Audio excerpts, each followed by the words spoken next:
বাঁচাও বাঁচাও আমাকে। সরি সৌমেন, কি হয়েছে? হ্যাঁ, ছাড়ো। তুই লোকের কাছে সাহায্য চাইছিস, এটা তো হেল্প করবে। চল ছেড়ে দাও। চল, তোরা খবর নিচ্ছি। তুই যাবি হ্যাঁ কি না? কতবার বলেছি তোকে ঘর থেকে না বেরাতে? তুই ঘর দিয়ে বেরিয়েছিস, তোর কত বড় সাহস? মা চলো, দাঁড়িয়ে দাঁড়িয়ে কি দেখছো? এসব দেখে আমাদের লাভ নেই, চলো।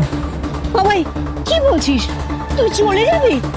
আরে ও প্রীতি একটা সময় তোর বউ ছিল, আর দেখ দেখ ছেলেটা ওকে কিভাবে মারছে, আর তুই না দেখার ভান করে চলে যাবি?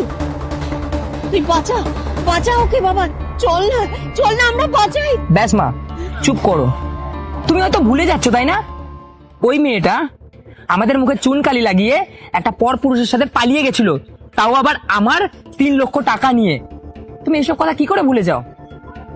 আমি ওকে বিয়ে করেছিলাম, আর ও আমাকে ধোকা দিয়ে একটা অন্য ছেলের সাথে চলে গেছে, এখন মার খাচ্ছে। তো খাক না, কি আছে, আমাদের কি যায় আসে, তাই না? চলো।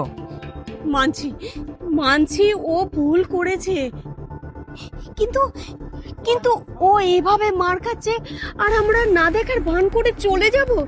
এটা কখনো হয় না বাবা, এটা আমরা কখনো পারতে পারি না। আরে ও ভুল করেছে, ও বুঝতে পারছে কিন্তু ও সাহস পাচ্ছে না।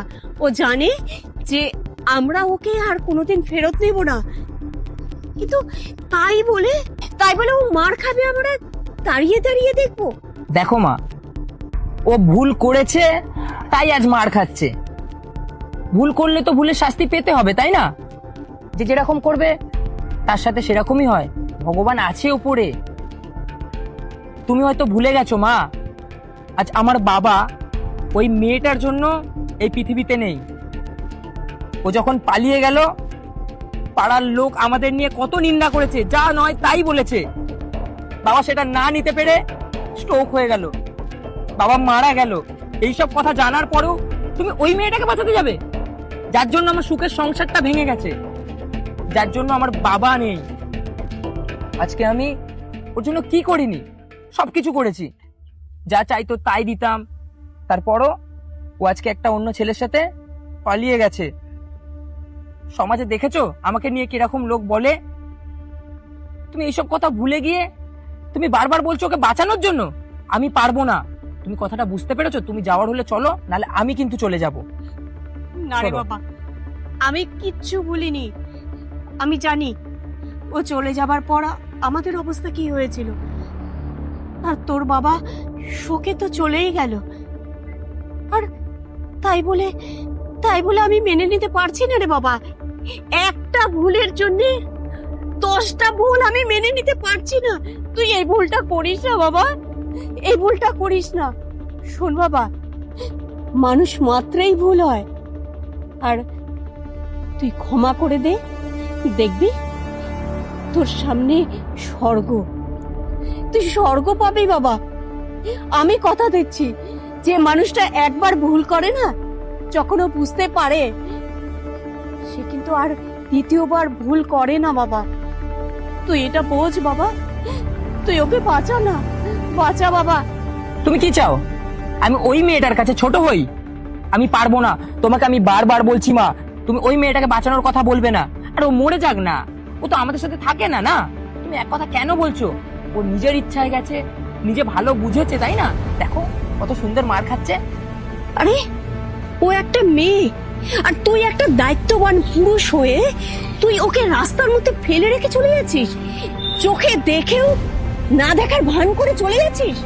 হ্যাঁ, তোকে আমি এই শিক্ষা দিইনি রে বাবাই। হ্যাঁ, তুই দেখতে পাচ্ছিস হ্যাঁ কি পরিমাণ মার খাচ্ছে রাস্তায়।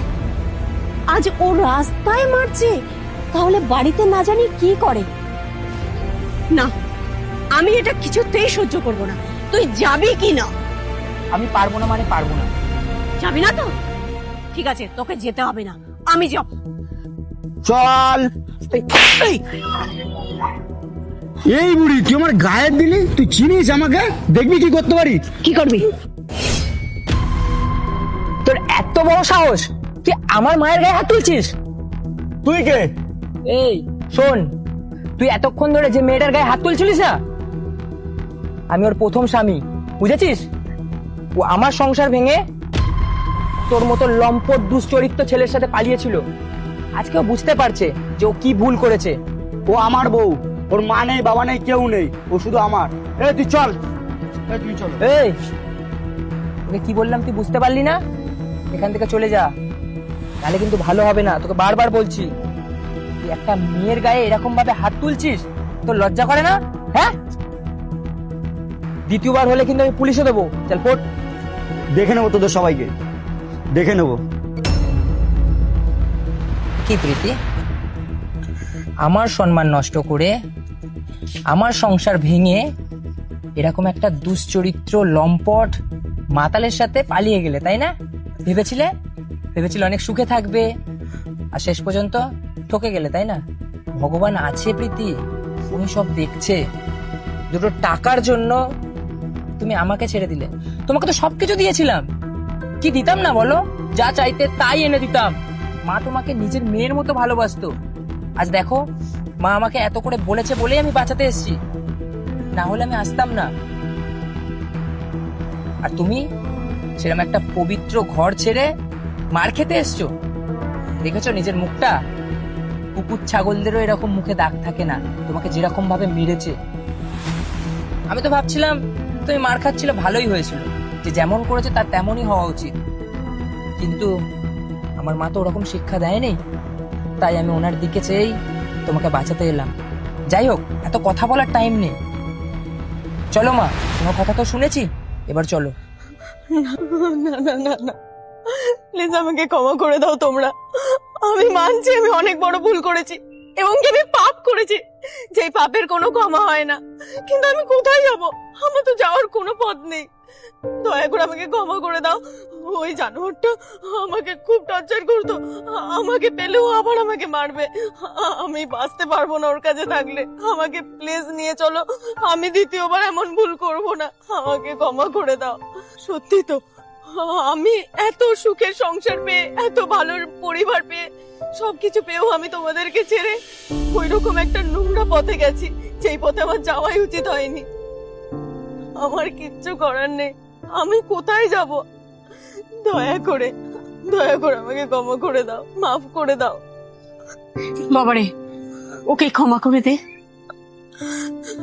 তুমি বললে আমি তোমার পায়ের তলায় থাকবো, তুমি যা বলবে আমি তাই করব। আমাকে মাফ করে দাও। দেখো প্রীতি, আমি তোমার উপর রেগে গেছিলাম, ঠিক আছে, কিন্তু ভালোবাসাটা আমার সেই আগের মতনই আছে। দেখো, তুমি যদি মানিয়ে গুছিয়ে আমার সাথে থাকতে পারো, এসব নোংরা চিন্তা ভাবনা সরিয়ে ফেলতে পারো, তোমারই ভালো। ক্ষমা তো সবাইকে একবার করে দেওয়া উচিত, আমি নয় ক্ষমাই করে দিলাম, তাই তো মা? চলো মা।